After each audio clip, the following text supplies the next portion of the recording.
Hello there, let's do business with me now, Diana Bobi. Now, the President, John Dramani Mahama, has highlighted the severe challenges facing Ghanaian cocoa farmers who are grappling with significant losses due to the Cocobod'S mountain debts. According to him, for every ton of cocoa delivered to fulfill contracts, both the Cocobod'S and the farmers losses $4,000. This is a direct consequence of Cocobod'S total debt of 32.5 billion Ghana cedi with 9.7 billion set to be due to the end of September 2025. The president made this revelation when he delivered his first State of the Nation's address earlier. Total debt of 32.5 billion Ghana cedis, of which 9.7 billion is due to be paid at the end of September 2025. In 2023-2024 crop season, Cocobod'S was unable to supply 333,767 metric tons of cocoa, which it had sold at $2,600 per ton. As a result, the then management of Cocobod'S rolled over these contracts into the 2024-2025 season. Honorable members, Mr. Speaker, this implies that for every ton of cocoa delivered this year, in fulfillment of the rollover contracts, Cocobod'S and Ghanaian farmers are going to lose $4,000 in revenue. Mr. Speaker, as I address this Honorable House, Cocobod'S has supplied 210,000 tons out of the rolled over contract, resulting in a revenue loss of $840 million for both Cocobod'S and the Ghanaian farmer. Mr. Speaker, Cocobod'S and the Ghanaian farmer will lose another $495 million by the time the board finishes supplying the remaining rolled over contracts.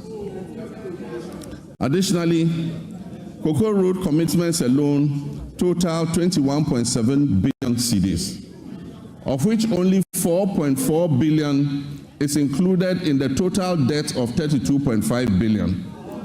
This debt has arisen mainly because of the decision in 2019 and 2020 to award road contracts worth over $1 billion because of the election. Mr. Speaker, the energy sector faces significant financial challenges, primarily due to collection and system losses, non-compliance with the cash waterfall mechanism, and legacy debts.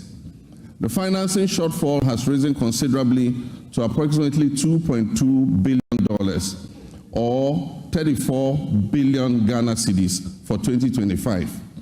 And urgent measures will be needed to reduce it to sustainable levels and ultimately eliminate it. The financial sector continues to struggle despite the reportedly spending of $29.9 billion on the financial sector cleanup exercise up to date. Scant reserves were also left for debt servicing, despite implementing what may be considered the most severe and distressing economic policy in the annals of the Fourth Republic, if not in the entirety of our nation's history.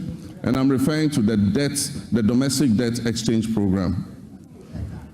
This is in stark contrast to our actions in 2017 before we left office, when we allocated $250 million to the sinking fund handed over to the incoming government to service debts, Ghana's debts.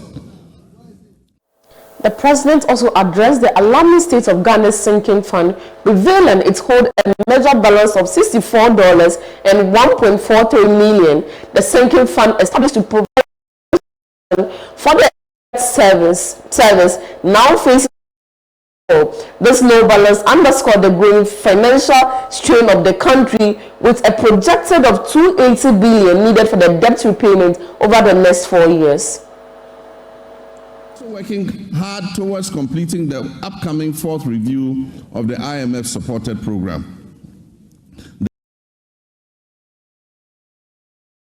And the Executive Board is expected to approve it in June of this year.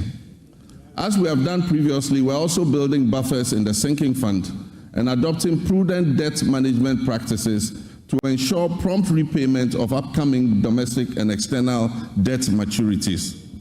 In this respect, government successfully honored the matured coupon payment of $6.081 billion in cash and $3.46 billion in kind, which was due in February 2025 to all domestic debt exchange program bondholders, fully paid. Mr.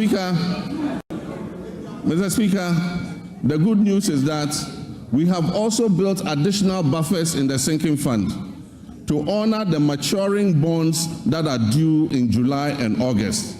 And so bondholders can rest assured that they will be paid to the last peso, whatever is owed them. With the transparent and prudent measures we have implemented since taking over the administration of this country, I urge my countrymen and women, business owners, and foreign investors to trust our competence in turning our economic fortunes around. Mr. Speaker, since we took office on January 7, 2025, we have upheld our commitment to a fiscal consolidation agenda with a streamlined government. We have eliminated unnecessary expenditures and reduced our reliance on borrowing. And that will be all for business. My name is Dinah Bobi. Don't flip the channel because Gladys Afidede is coming your way.